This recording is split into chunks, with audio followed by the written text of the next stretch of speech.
Hello guys, welcome to my channel. Welcome to Linda Mix Vlog mga ka-idol. At kasama ko po dito ngayon guys si Dingdong Gisantes for today's vlog.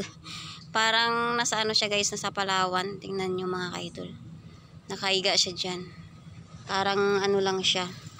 Feeling niya para siyang nasa Palawan. Pawn shop.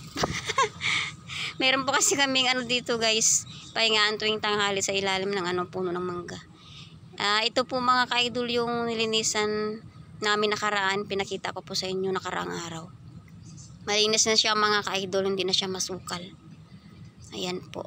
At ayan po si Dingdong Gisantes, masarap yung kanyang higa-higa dyan mga ka-idol. Dito po kami guys tuwing tanghali nagpapahinga kasi fresh po yung hangin dito. Ayan, no need electric fan guys, tipid diba? Tsaka fresh pa po talaga yung hangin mga kalodi. Kikita nyo yan guys, naglalakihan po yung mga puno ng mangga. Kaya masarap po dito magpahinga ang mga ka-idol tuwing tanghali.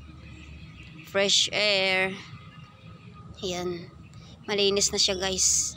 Dito po ako mga ka-idol nagpapahinga tuwing tanghali habang nagbabantay po ng aming munting tindahan. Kapag may bumibili, ayan, takbo. Tamang takbo lang guys kapag may bumibili. Ayan po. O diba? Fresh na fresh talaga yung hangin dito mga ka-idol. Walang duda. Kasi green na green yung yung paligid. Meron pang saging. At may may kamote.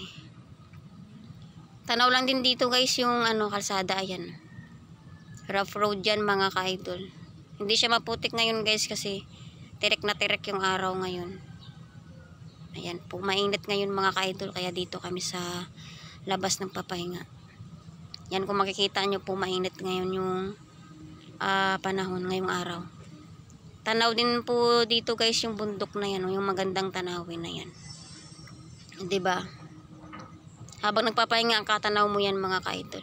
Sarap sa mata. Ayan, feel the nature.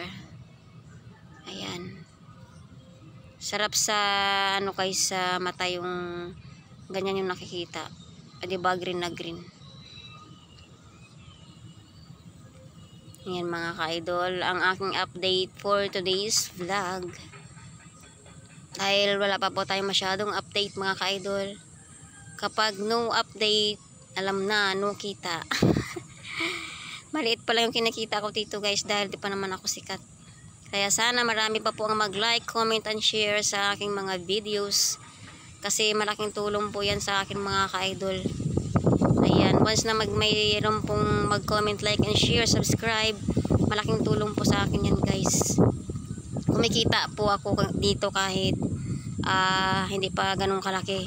Meron na rin kinikita kahit papano. Pambili guys ng asin.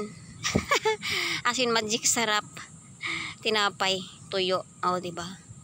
Hirap pa kitain yung pera kahit 100 pesos. Sa ngayon guys, hindi pa talaga ganun kalaki yung aking kinikita. Itong puno na to guys, lagundi siya mga ka-idol. Sayang tumumba siya, pero pa siya, buhay pa siya kahit tumumba. Ayan mga ka-idol. Binibenta po ito guys. Alam ko binibenta ito kasi ini-extract po siya kapag gumagawa ng mga ibang klase ng gamot. Ginagamit ito guys kapag gumagawa ng gamot. Thank you for watching guys. Ito lang po muna sa ngayon for today's update. Thank you for watching. Maraming salamat. Bye bye.